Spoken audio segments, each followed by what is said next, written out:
Dobro večer, dragi gosti, dragi prijatelji. Otvaramo izložbu Đurice Ciganovića, našeg člana HDLU-a Istre, koji živi i radi u Puli. Pročitat ću dio izlaganja Gordane Trajković, ali ona nije mogla doći danas. Pogled preko Rubikona.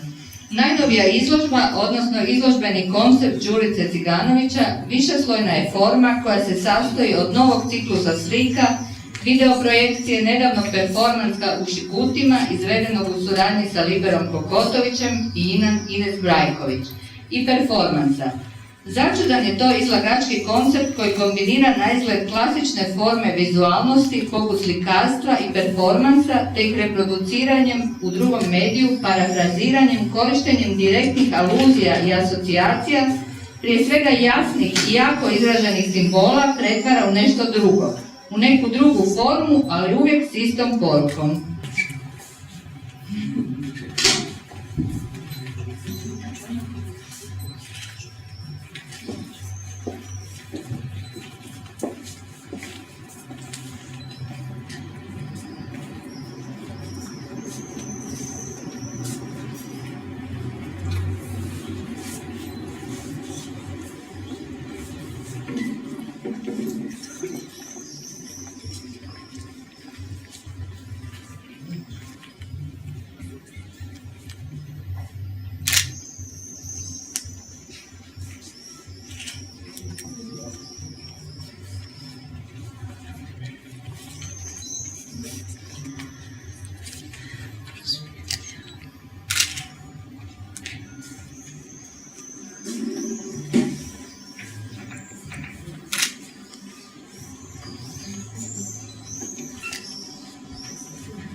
Gotovo svi performeri dolaze iz tišine svojih ateljeja, gdje ih njeme slike i šutljivi kipovi razapinju svojim hladnim disanjem i ukočenim volumenom.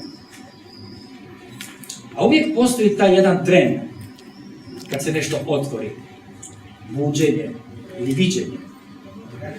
To je trenutak kad moraš izaći iz sebe i postati skulptura koja će progovoriti pokretima, tijelom, u interakciji sa stvarnošću.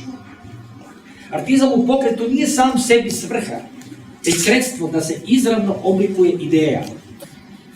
Performans je umjetnički čin koji ide koracima dalje, prema izvorima bitka i suštine. On poput detektora razmijeće ideju vida od magle privida. Performans je koncentrat univerzalnog umjetničkog kazivanja. On je film, kazalište, skulptura, slika, ideja, misao, spoznaja, percepcija, poezija, život. I možda stvarni od života. Živimo u vremenu degradacije ljudskosti, gdje individualna svijest jedva opstaje u dekadenciji kolektivno nesvijesti. Današnji čovjek živi omamljen i obezvrijeđen kolektivnim snom. Individualno ja postoji nedoraslo, neosviještenom, hermetičnom samoljublju i strahu. Takav život je puki privid, jer tamo nema susreta, spoznaje, viđenja, prepoznavanja. Nema pravog prijateljstva, ljubavi, čednosti, suosjećanja.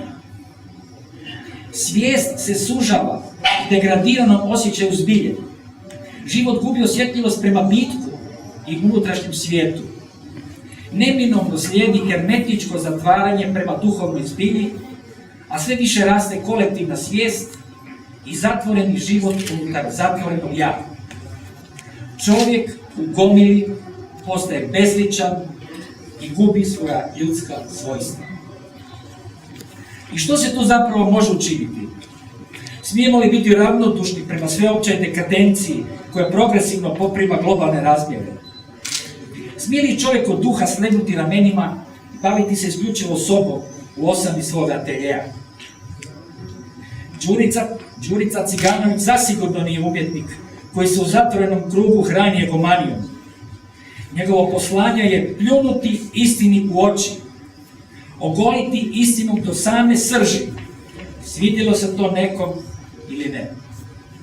On je zapravo propovjednik bitka koji koncentriranom slikom progovara o stanju duše i obnovi elementarnih duhovnih vrijednosti.